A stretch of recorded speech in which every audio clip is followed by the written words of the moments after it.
같이 기도함으로 새벽기도 시작하겠습니다. 하나님을 아버지라고 부를 수 있는 은혜를 주시니 감사합니다. 하나님을 아버지라고 부르며 우리의 깊은 마음속에 있는 것들을 고백하며 오늘도 하나님을 만나고 경험하고 맛보아하는 은혜의 삶이 될 수 있도록 주님 인도하여 주옵소서. 예수님 이름 받들어 기도합니다. 아멘. 오늘은 열왕기상 8장 12절에서 21절입니다. 8장 12절에서 21절입니다. 그때 솔로몬이 이르되 여호와께서 캄캄한 데 계시겠다 말씀하셨사오나 내가 참으로 주를 위하여 계실 성전을 건축하였사오니 주께서 영원히 계실 처소로소이다 하고 얼굴을 돌이켜 이스라엘의 온 회중을 위하여 축복하니 그때 이스라엘의 온 회중이 서 있더라. 왕이 이르되 이스라엘의 하나님을 여호와를 송축할지어다. 여호와께서 그의 입으로 내 아버지 다윗에게 말씀하신 것을 이제 그의 손으로 이루셨도다. 이르시기를 내가 내 백성 이스라엘을 애굽에서 인도하여 낸 날부터 내 이름을 둘 만한 집을 건축하기 위하여 이스라엘 모든 지파 가운데서 아무 성읍도 택하지 아니하고 다만 다윗을 택하여 내 백성 이스라엘을 다스리게 하였노라 하신지라. 내 아버지 다윗이 이스라엘의 하나님 여호와의 이름을 위하여 성전을 건축할 마음이 있었더니 여호와께서 내 아버지 다윗에게 이르시되 네가 내 이름을 위하여 성전을 건축할 마음이 있으니 이 마음이 너에게 있는 것이 좋도다. 그러나 너는 그 성전을 건축하지 못할 것이요 네 몸에서 낳은 네 아들 그가 내 이름을 위하여 성전을 건축하리라 하시더니 이제 여호와께서 말씀하신 대로 이루시도다. 내가 여호와께서 말씀하신 대로 내 아버지 다윗을 이어서 일어나 이스라엘의 왕이 앉고 이스라엘 하나님 여호와의 이름을 위하여 성전을 건축하고 내가 또 그곳에 우리 조상들을 애굽 땅에서 인도하여 내실 때에 그들과 세우신 바 여호와의 언약을 넣은 궤를 위하여 한 처소를 설치하였노라. 오늘 언약궤를 성전 지성소에 모시고 직접 솔로몬이 그 모인 백성들 앞에서 이제 연설을 하는 대목입니다. 12절에 이렇게 말하죠. 그때 솔로몬이 이르되 여호와께서 캄캄한 데 계시겠다 말씀하셨사오나. 바로 구름이 빽빽해서 깜깜해진 그 상황을 그대로 표현하는 거예요. 그래서 내가 참으로 주를 위하여 계실 성전을 건축하였으니 주께서 영원히 계실 처소로소이다 하고 구름 가운데 계시겠다 하셨으나 내가 성전을 건축했습니다. 그리고 하나님이 이곳에 임하셨습니다. 바로 자신들이 지금 보고 있는 그 상황을 그대로 이제 이야기하는 거죠. 다시 말해서 출애굽 때 시내산에 성막에 임하셨던 하나님의 임재가 이제 성전을 통하여 이 성전 가운데 임하셨다. 그 이야기를 먼저 백성들에게 이야기하는 것입니다. 그리고 이제 드디어 14절에 얼굴을 돌이켜 이스라엘 온 회중을 위하여 축복합니다. 그럼 먼저 백성들에게 이렇게 이야기하죠. 성전을 완공한 것이 내 손으로 이룬 게 아닙니다. 15절입니다. 왕이 이르되 이스라엘의 하나님 여호와를 송축할지어다. 여호와께서 그의 입으로 내 아버지 다윗에게 말씀하신 것을 이제 그의 손으로 이루셨도다. 여기서 중요한 건 바로 그 자신의 손으로 이룬 게 아니라 하나님이 그분의 손으로 이루셨다라고 이야기해요. 그러니까 모든 주도권이 하나님께 있다라는 거죠. 자기가 물론 건축을 구체적으로 명하고 행한 것은 사실이지만 모든 주도권은 하나님께 있고 또 하나님은 자신이 컨트롤할 수 있는, 통제할 수 있는 분이 아니다. 하나님은 크신 분이다. 하나님은 하나님의 뜻대로 모든 것들을 이루어 가시는 하나님이 주도권을 가지신 분이다. 그걸 인정하죠. 그러면서 그 크신 하나님이 여태까지 어느 지파나 어느 개인을 선택하신 적이 없는데 처음으로 유다 지파 중에 다윗의 가문을 택하셔서 하나님의 집을 짓도록 맡기셨다. 그리고 하나님이 주도하셔서 그 집을 지으셨다. 이렇게 이야기하는 거예요. 그러니까 16절에 내가 내 백성 이스라엘을 애굽에서 인도하여 낸 날부터 내 이름을 둘 만한 집을 건축하기 위하여 이스라엘 모든 지파 가운데서 어떤 성읍도 택하지 아니하고 다만 다윗을 택하여 내 백성 이스라엘을 다스리게 하였노라 하신지라. 그러니까 지금 주가 다 하나님이죠. 그래서 하나님이 성전을 지으셨고 하나님이 다윗의 왕권과 그들의 후손을 지키신다고 하셨고 다윗의 왕조가 하나님이 세우신 것이다. 하나님이 주도하신 것이다. 그 이야기를 하죠. 그러면서 다윗 왕이 그러면 애초에 성전을 지었어야 하는데 왜 성전을 짓지 못했는가? 그 이야기를 또 설명해 주는 거죠. 원래 다윗의 성전이 건축하려고 했지만 하나님 그 마음 귀히 여기셨지만 허락 안 하셔서 그 아들인 자신이 이 성전을 짓게 되었다. 17절부터 19절이에요. 내 아버지 다윗이 이스라엘의 하나님 여호와의 이름을 위하여 성전을 건축할 마음이 있었더니 여호와께서 내 아버지 다윗에게 이르시되 네가 내 이름을 위하여 성전을 건축할 마음이 있으니 이 마음이 너에게 있는 게 좋구나. 그러나 너는 그 성전을 건축하지 못할 것이요 너의 몸에서 나은 네 아들 그가 내 이름을 위하여 성전을 건축하리라 하시더니 그래서 하나님이 모든 걸 주도적으로 명하신 대로 지금 이루어진 거다. 그래서 모세 때부터 출애굽 때부터 과거로부터 이어진 하나님의 역사가 드디어 지금 너희들 눈앞에서 이루어진 것이고 또 하나님이 주도적으로 주도권을 가지시고 다윗의 왕조로 선택하셔서 이루신 일이 지금 너희들 눈앞에 이루어진 것이다. 그러니까 이런 이야기를 하면서 솔로몬의 왕권의 정통성이 완전히 확보가 되는 거죠. 아직까지 그 남아있는 유다 지파와 그 외의 지파와의 갈등 같은 거 이런 것들이 사실은 이 성전을 완공하면서 종식이 되는 거죠. 하나님이 다 택하셔서 이루신 일이니까. 그런데 이제 오늘 본문을 보다 보면 그 외에도 이제 한 가지 눈에 띄는 단어가 있습니다. 여호와의 이름 이 단어가 계속해서 출현하는 것을 보게 돼요. 여호와의 영광을 위하여 내가 성전을 지었다라고 하지 않고 여호와의 이름을 위하여 성전을 지었다라고 이야기하고요.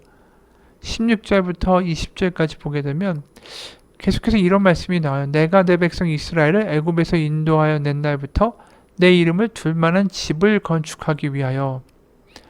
그러니까 이 성전이 뭐냐 하면 내 이름을 둘 만한 집이라고 표현하고 계세요.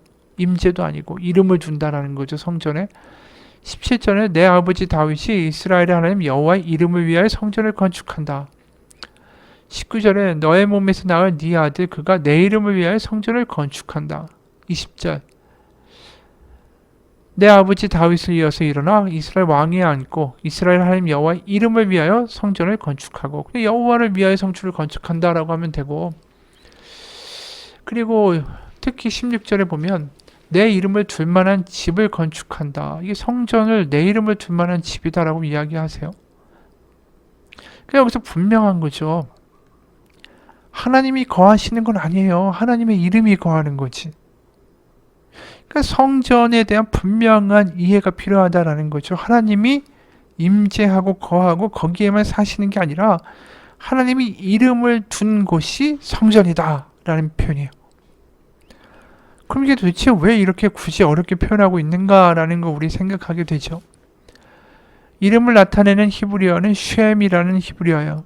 히브리어는 원래 자음만 있고 모음은 표시가 안 됩니다. 그러니까 알파벳 A, B, C, D 이렇게 있으면 그러니까 우리 같은 경우 우리나라의 말로 표현하는 게 더 낫겠네요. 우리가 예를 들어서 무지개 하면은 무지개를 미음, 지읒, 기역 이렇게 표현하는 거랑 똑같은 거예요. 모음이 없이. 그러니까 쉔, 샴 이런 게 다 똑같은 글자로 표기되어 있다라는 거죠. 특히 쉔하고 샴은 어근이 같고 모양도 똑같은 단어예요. 그러니까 단어를 쉔으로 읽으면 이름이 되고 샴으로 읽으면 거기라는 뜻이 돼요. 장소를 가리키는 거죠. 그러니까 이름과 장소가 똑같은 단어예요. 사실상. 왜 이름과 장소, 거기라는 게 왜 똑같은 단어가 될까요? 그러니까 장소와 이름이 걸맞아야 된다는 거예요. 그래서 책상은 책상의 위치에 있어야 책상이지 책상의 의자의 자리에 가면 책상이 아닌 거죠.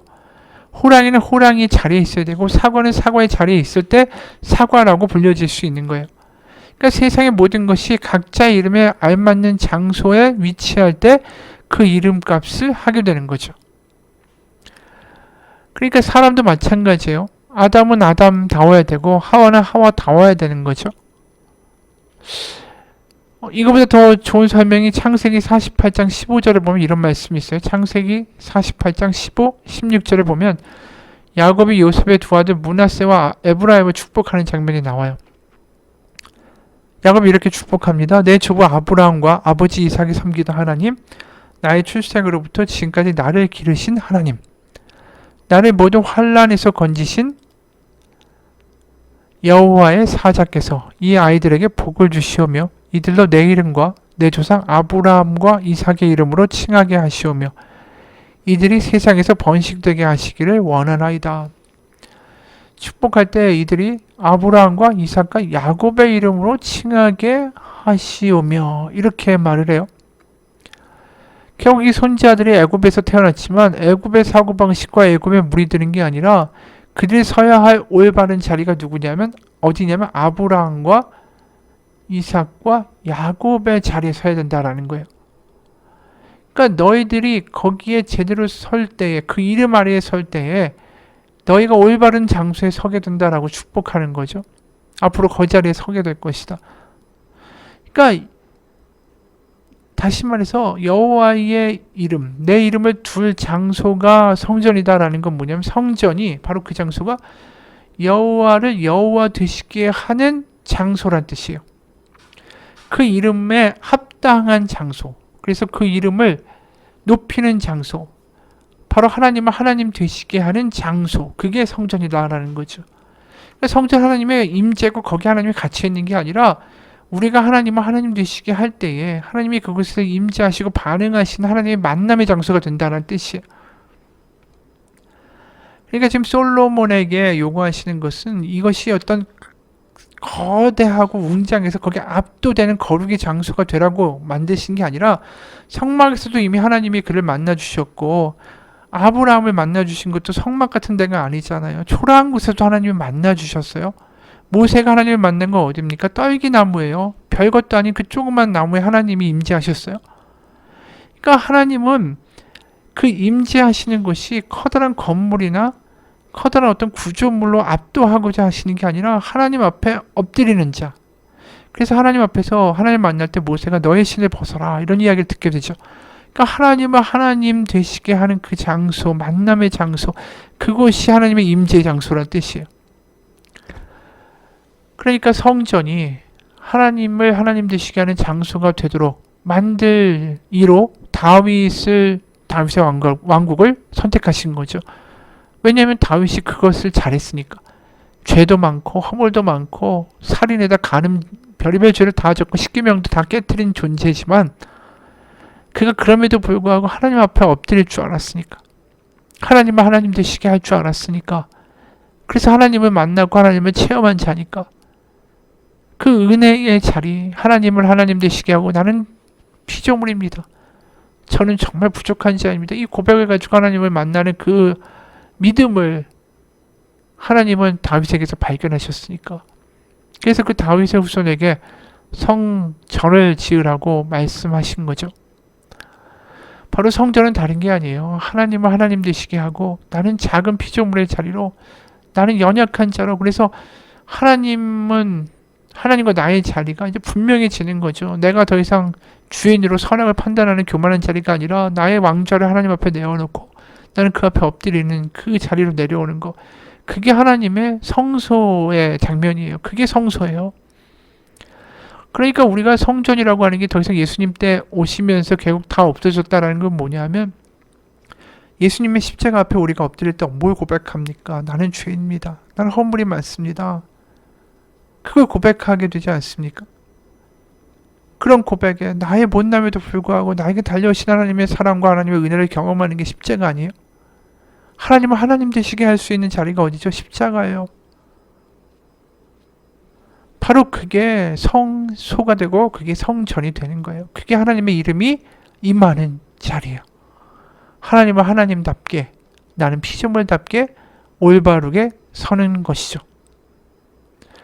그래서 실제로 구약에서 의롭다라고 이야기할 때 너의 행위가 의롭다, 너의 어떤 마음이 의롭다, 너의 어떤 품성이 의롭다라고 말씀하시는 게 아니에요. 구약에서 의롭다라는 건 이 피조물은 피조물의 자리로 하나님은 하나님의 자리로 정확하게 그 위치가 섰을 때를 의롭다라고 하는 거예요. 관계적인 의를 이야기하는 거예요. 그래서 이미 말한 대로 하나님은 하나님답게 하나님을 하나님 되시게 하는 곳. 이게 이제 네가 의롭다. 그래서 내 주장을 하지 않고 하나님의 말씀이 옳습니다. 하나님께 항복하고 하나님께 굴복할 때에 하나님이 그것을 의롭다라고 여겨주신다라는 거예요. 그래서 우리가 하나님 앞에 하나님을 하나님 되시게 할 수 있는 게 우리가 그게 교회의 예배당이든 우리의 골방이든 간에 그 어떤 것이든 그 고백이 이루어질 때 하나님의 임재가 임하시는 하나님의 성소가 될 수 있습니다. 그래서 하나님의 이름, 이 이야기를 우리가 매일 고백하게 되는 게 주기도문 아니겠어요? 주기도문이 원래 이 제자들이 우리에게도 기도문을 알려주세요 라고 예수님께 말씀 드려서 알려주신 거 아닙니까? 왜 기도문이 필요할까요? 성전에 보통 하루에 3번 가서, 성전에 가까운 사람들은 성전에 가서 기도합니다. 아침, 점심, 저녁 기도를 해요. 그럴 때 기도문을 가지고 와서 기도를 하죠. 그것처럼 우리가 저희가 예수님을 따라갈 때 하나님께 드리는 기도문이 뭡니까? 그런 식으로 이야기한 거예요. 다시 말해서 성전에서 해야 할 기도가 뭡니까? 그런 성전에서 하나님을 하나님 되시도록 할 수 있는 기도가 뭡니까? 이 질문하고 똑같은 거죠. 거기에 뭐라고 나옵니까? 하늘에 계신 우리 아버지. 이게 뭐예요? 크신 하나님, 하늘에 계신 위대한 분 하지만 나의 아버지. 이게 분명한 관계성을 얘기하고 있는 거예요. 거기서 아버지의 이름을 거룩하게 하시며 하나님을 하나님 되시게 하고 있는 고백 아니겠어요? 그러면서 우리가 주기도문을 외울 때마다 뭐예요? 이게 성전에 들어가는 경험을 하는 거예요. 주기도문의 기도문 유대의 방식에 따르면 아침, 점심, 저녁에 하는 거 아니에요? 주기도문 아침, 점심, 저녁에 고백하며 기도할 때마다 우리는 그 성전에 들어가는 경험을 하는 거예요. 그러면서 하나님을 하나님 되시게 하고 나는 정말 피조물이고 작은 자고 하지만 그럼에도 불구하고 나를 자녀 삼아주신 하나님의 은혜를 고백하며 기도하는 게 주기도문이라는 거죠. 맞습니다. 우리에게 가장 필요한 건 하나님께 항복하고 굴복하고 하나님을 하나님 되시게 할 수 있는 믿음이 필요한 거예요. 그게 하나님이 보시기에 의로운 거고 그것이 하나님을 만나는 은혜의 십자가의 통로가 될 것입니다. 같이 기도하겠습니다. 하나님, 우리가 하나님을 이용하는 자가 아니라 하나님 앞에 엎드린 자, 하나님을 하나님 되시게 하는 자, 우리의 계획과 뜻을 앞세우기보다 하나님 앞에 우리의 부족함을 고백하며 하나님의 인도하심을 구하는 연약한 자, 바로 그 연약한 가운데 강함 되어주시고 부족한 가운데 넉넉함 되어주시고 우리의 연약한 가운데 채우심을 해주신 하나님의 은혜를 경험하며 살아가기 원합니다. 하나님의 성소가 우리에게 무릎 꿇고 나아가는 기도 가운데 임하길 원합니다. 하나님을 만나는 감격이 우리의 기도 가운데 경험되기 원합니다. 그것이 병실이 됐던 누워있는 곳이 되었던 우리의 일터가 되었던 우리의 교회가 되었던 아니면 우리의 사무실이 되었건 아니면 아무도 알지 못하는 조용한 것이든 그것이 하나님의 임재를 경험하며 하나님의 영광을 맛볼 수 있는 우리의 삶이 우리의 기도가 되게 도와주옵소서. 예수님 이름 받들어 기도합니다. 아멘. 하늘에 계신 우리 아버지, 아버지의 이름을 거룩하게 하시며 아버지의 나라가 오게 하시며 아버지의 뜻이 하늘에서와 같이 땅에서도 이루어지게 하소서. 오늘 우리에게 일용할 양식을 주시고 우리가 우리에게 잘못한 사람을 용서하여 준 것 같이 우리 죄를 용서하여 주시고 우리 시험에 빠지지 않게 하시고 악에서 구하소서. 나라와 권능과 영광이 영원히 아버지의 것입니다. 아멘.